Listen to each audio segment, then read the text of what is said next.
So thank you for joining us today. We're here to talk about how we can possibly mejorar the 2% in venture capital currently. So I'll give it to you all to introduce yourselves. I feel like you can do it better than me. So please go ahead. If Pilar, you want to start, just Yeah, tell us a little bit sure. about how you joined venture capital and where you are now. Cool. So I'm Pilar, co-founder and managing partner of Debut Capital. We are a VC fund that focuses on investing in Black, Latinx, and Indigenous-led startups. We focus on the early stage, pre-seed and seed. My journey into VC, I am originally from Houston. After graduating the University of Texas, I moved to New York and spent about 10 years living in New York. And that's where I met my now co-founder, Bobak, and we launched Debut Capital January of 2020. Very, very quickly, I'm Adriana de la Cruz. A quick story about me. I'm American immigrant, immigrated to Harlem when I was 12. Was an airplane mechanic for 6 years, then pivoted from that to become an investment banker, then went to business school at Wharton, then started a tech business called Arcus, became the first Latino company to go through Y Combinator in 2013, grew that to about $31 million in revenue. 2021, we sold it to MasterCard. And in 2022, I became the first Latino partner at Y Combinator, spent the last year there. And basically wound up writing a book called The Underdog Founder, which is the book I wish I had when I was a young founder, which aims to be the playbook for the underrepresented founders. Just came out a week and a half ago. So happy to share lessons learned on many mistakes. Okay. Perfect. Okay. So thank you again. I did see the closed captions for you also. I did hear your intros both. So we're good at E. But I think in general, it seems like both of you have shared a similar kind of entryway to VC in a way of finding, pathways in that may have not been as popular back then, but more so are now. So with that in mind, are you interested in kind of sharing what you recommend for others that are interested in entering the VC kind of space at this point? Yeah. I was answering while y'all were figuring out the tech, I was answering one of the questions from the chat, which kind of ties into answering this question, getting into VC. So my journey into VC, I don't come from a traditional VC background. I was in the tech space, but as head of people operations for a mobile app agency. And so one of my big initiatives was creating the D&I initiative for the company. I always tell people that really gave me the opportunity to go to different conferences where I was just meeting a lot of both people in product, but also early stage founders that were struggling to raise capital. And, from being in tech, I had already seen how the tech space was predominantly white and male. And so when I, met countless founders at these different conferences struggling to raise capital, that kind of piqued my interest into doing, a little research into VC about why are they struggling. And it didn't take long to see, similar to the tech space, it's very much so the same in the VC background of being predominantly white and male. And so I think that, when one group manages majority of the capital, then what gets reflected is who is receiving the capital, having an easier time to receive the capital kind of from the same group. So it felt like a big opportunity on the table just being left there. So that's what made me launch Debut Capital January 2020. So that kind of ties into your question. I feel like there are so many different ways to get into venture capital. There's more of a traditional route where, people go to business school, possibly start as an analyst or an associate at a larger firm, kind of do time in that role, grow to be a principal, and so on and so on. Or you can be someone like me that is more of an operator background, and find somebody that you really trust and launch your own firm. And so that's what I did with Debut Capital when we launched. It was with our personal capital, it was very small checks, and really use that opportunity to see if even as operators with founders want to, take the time to meet with us. And it ended up being that we really resonated with founders because we were operators, because we grew a company, sold a company, and knew what that roller coaster was and the pains of it. So I think, there's just so many different paths into venture capital, and a diverse set is needed, I think, in the space. Would you like me to chime in on, Jasmine? Yeah. Oh, cool. Yeah, I wholeheartedly agree with Pilar's point. I think one of the, there's the traditional paths of getting into VC, but I think, to Pilar's point, the earlier stage you're targeting, the more operational experience is more relevant. Mm-hmm. And that is because the earlier the stage, the more information asymmetry that exists between the founder and the investor. Meaning, at the pre-seed stage, if you think about it, there's really no information. It's really you're taking a gut call on a founder, and it doesn't matter if you went to Wharton, Harvard, and you were a VC at XYZ company. You're really going on gut, and it's extraordinarily hard to go on gut based on numbers and spreadsheets. But if you either built a company or were in this front seat of witnessing that, it becomes a lot easier.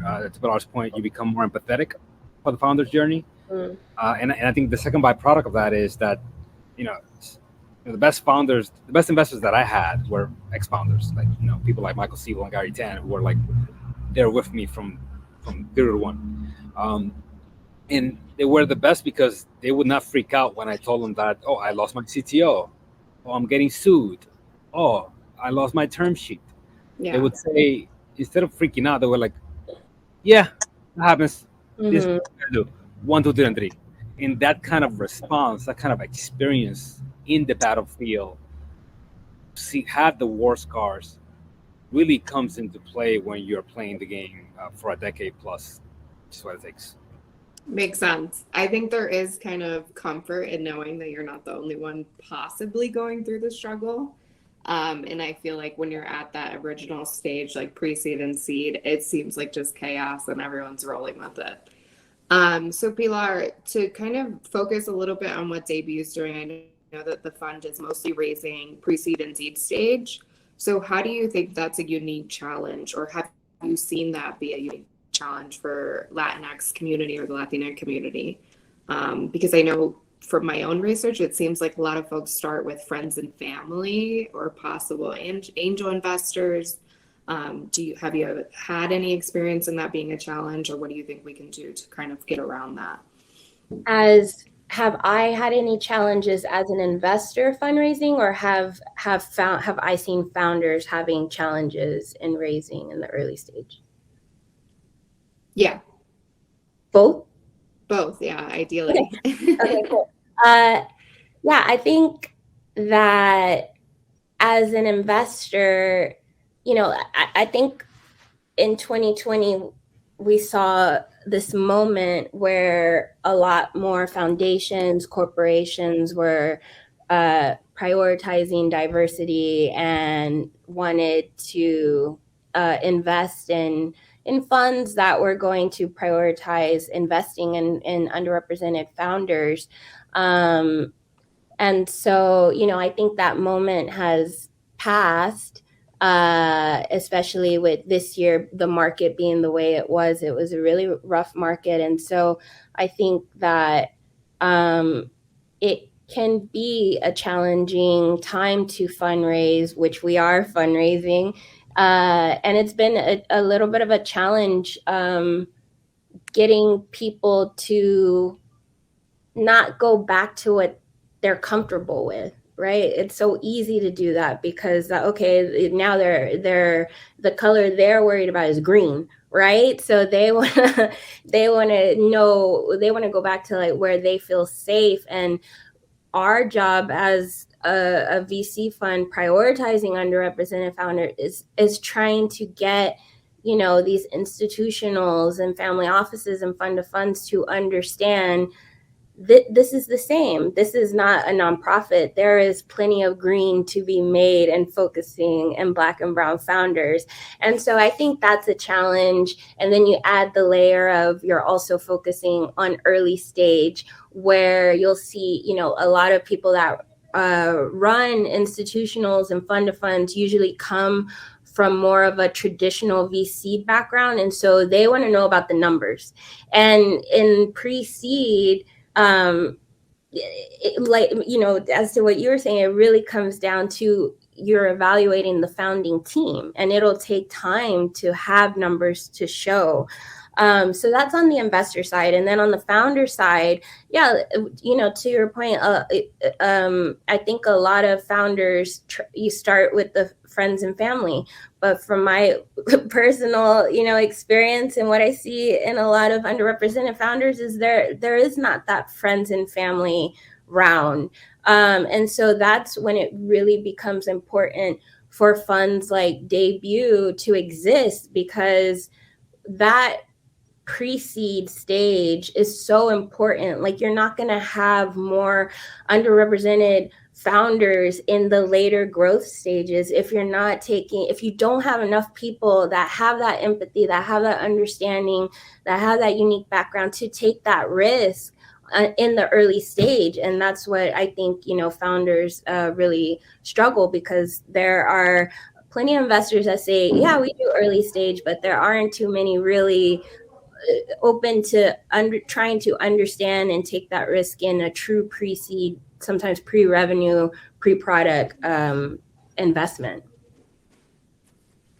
Makes sense. It is kind of a weird realm, because I think historically a lot of our ancestors and our roots are built in kind of that community aspect, but I think tech and VC especially is still kind of unfamiliar. So when we're approaching even our closest circle, they're like, what are you doing? Like, where is this going? Are you really building something? Mm-hmm. Is this legit? So it is kind of hard to kind of translate that information for possibly funding at a family and friends round. Absolutely. Outside of kind of those struggles, have you seen any positive experiences, or have you experienced anything positively with retrospect to the Latiné community within VC, or have you seen any pathways that are really making that impact? For myself? Yeah. So one of the things that I spent 10 years as a founder. I raised over $20 million, probably had over 100 investors. None of them were Hispanic. And what I've discovered is there's a lot, I think we trip up, or we mix celebration for progress. So there's a lot of celebration around Hispanic culture, and I think that's great. I love me some bachata, right? So, but I think we conflate that with progress, and progress is checks, right? That's all that really matters. Mm-hmm. And I knocked on every door. Trust me, I met with 400 investors, and my best backers were people like Gary Tan and Michael Siebel, the Winklevoss, who's probably the whitest person in the world.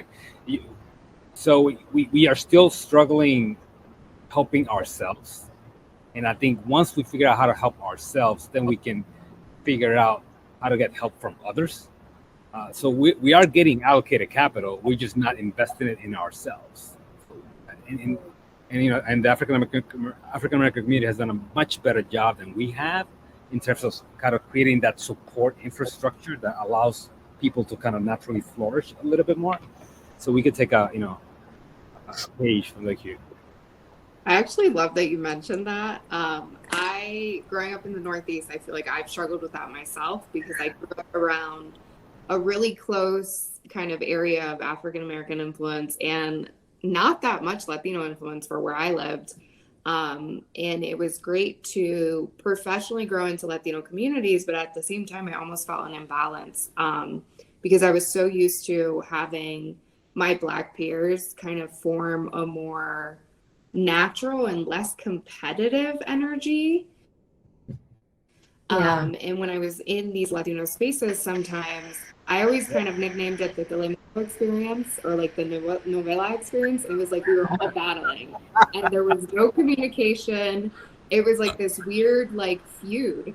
And I'm seeing that also as I enter the VC space myself, but I'm taking your giggles as like a sign of, familiarity there, because there is definitely like this weird competitive energy that doesn't really need to be there, because I think, we all know and we've seen that, when we work together to kind of meet different mythos, we'll make those a lot easier than if we're in competition. I know that recently I saw that some kind of VC firms such as like Somos and Latinx VC are starting to work together in an attempt to create pathways for more Latin VC founders. And I think that's great. I'd definitely love to see that a little bit more collectively. But I do want to kind of shift. We have some questions that are in the chat. I know that Heido asked what the minimum requirements are to receive early stage funding for an MVP in development. So I think that's right into that like pre-seed, seed stage, if you have any advice for him. Yeah, I can answer first. First, I am like really happy with what you were saying earlier, because as someone that I'm half Black, I'm half Mexican, and so I get to kind of go into each of these communities in VC, and I thought it was in my head, and it's very interesting to hear what you say, because there is a feeling like I've definitely been very outspoken about it in my experience. This turned into a therapy session very quickly. Yeah, that was like, okay, we're really speaking. We're on the line. It's definitely an elephant in the room. I'm not sure why more people are not calling it out. It is a common theme out here. Wow. Yeah, I love that.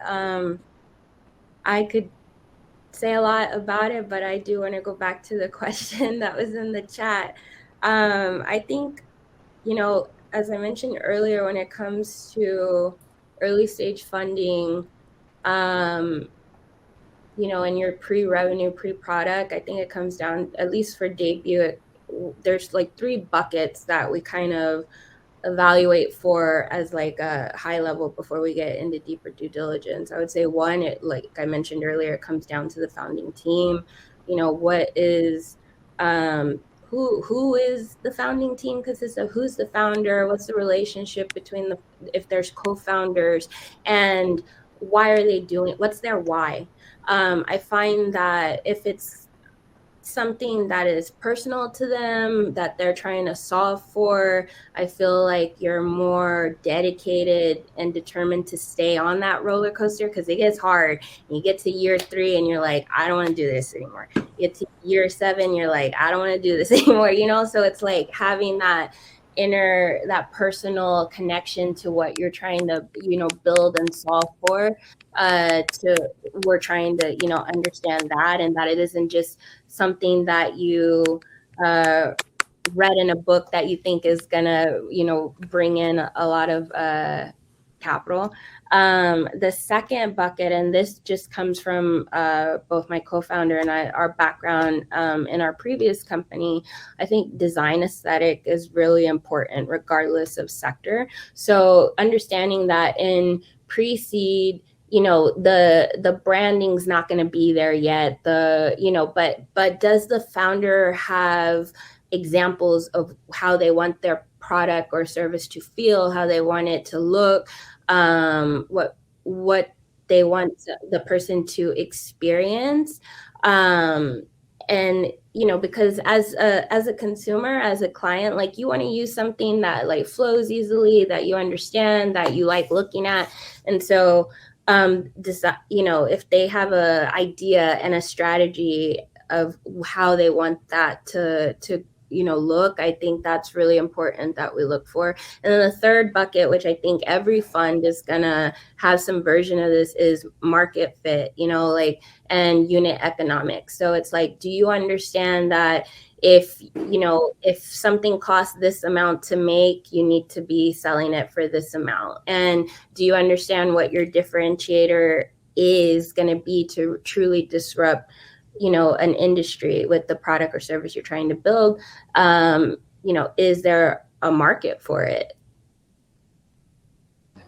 I'll add to that for the sake of the folks in this room. So I became very frustrated when I was a founder trying to raise capital and trying to understand like the dynamics of the model, and I never came across any kind of narrative that helped me, people that look like me, thrive in the market. So when I sold the company, I started writing, and wound up writing a book, which I just came out. It's called The Underdog Founder, and in there I talk about some of the unwritten rules that I wish I knew when I was out starting a company. And one of the unwritten rules that I talk about is the importance of asking for forgiveness instead of asking for permission. Mm. Many times, Black and brown founders tend to be hesitant, shy about doing things, and it is, for justified systemic reasons, right? Yeah. What I discovered is that a lot of VCs look for founders who are formidable, founders that are resource magnet. Because as a founder, early on, you're really convincing a lot of people to do a lot of things for you that they don't want to do. So you're convincing venture capitalists to write you checks. You're convincing customers to try your shitty product. You're convincing engineers to leave their job at Google and come work for you. You're convincing the press to go write about you. So you're convincing a lot of people at the same time to do things for you that they don't want to do. And that ability to do that, it's easiest, best to be demonstrated when you are a person that demonstrates confidence and conviction in your idea, in your market. And one of the things I talk about in the book is one of the tactics that we do in order to short circuit that, because let's face it, when you grow up in the hood, it's really hard to feel confident about tech, right? And one of the things I did, having come from that environment, it was just when I remember when we got invited to go to Y Combinator, and we walked through Y Combinator, and I see Paul Graham, and I see Gary Tan, I see Sam Altman, I see Michael Seawood, I see Alexis Heinen, and all these amazing people. Our company was about remittances, and I said that might be experts in their field, but I'm the expert in remittances, and I only have 10 minutes. But in those 10 minutes, I'm gonna teach them about remittances, and it worked, right? That was my hack, and I talk about in the book on how we can try all these tactics to hack our way into feeling and sounding formidable. Mm-hmm. Well, I think you just did a great segue. I was going to ask for your closing advice for anyone in the field, but clearly we might just need to get your book. So I love the plug. But also, Bilal, I'm happy to hear what your advice might be for someone who's kind of in the midst of exploring or trying to survive in this 2%. I think like I have a couple of things. One, like, time and time again, and I've had LPs tell me this, like, VC is not a forgiving space. Like, it's a tough space.